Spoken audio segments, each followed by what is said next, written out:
Bonjour à toutes et à tous. Je m'appelle Christophe Robert, je suis maître de conférences associé, notamment en charge de l'AVT 104, une unité d'enseignement droit de l'urbanisme appliqué.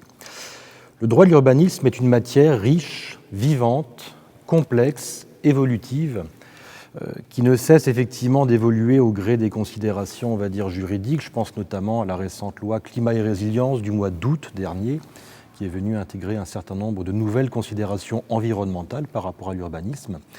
Et l'urbanisme, on va y trouver également un certain nombre de dispositifs concernant par exemple la protection des monuments historiques, concernant encore certaines zones littorales spécifiques à protéger. Notre cours s'articule autour d'une dizaine de séances. Au début, nous verrons qui fait quoi au sein des différents acteurs. Je pense notamment à l'État, aux collectivités territoriales, que sont les régions, les départements, pas beaucoup en matière d'urbanisme, mais surtout le bloc local constitué des communes et des intercommunalités.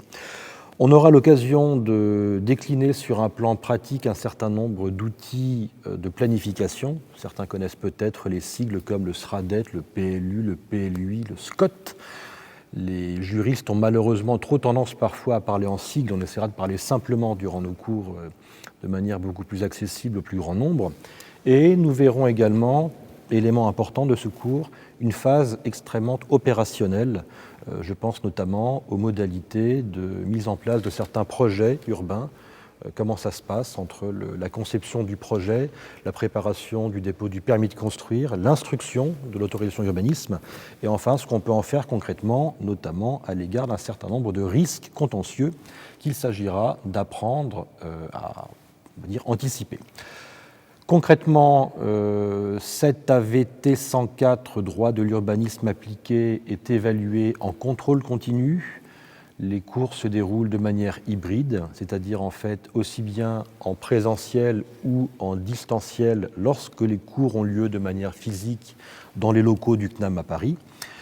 Et l'évaluation donc se déroule sous la forme de deux travaux à réaliser. Le premier consiste en un exposé qui est présenté devant le groupe afin de faire profiter les uns et les autres des recherches qu'il aura pu effectuer sur telle ou telle thématique qui lui tient à cœur. Et enfin, sur la base d'un cas pratique qui vous permettra de mettre en œuvre de manière opérationnelle, là encore, les enseignements qui vous auront été dispensés. À très bientôt.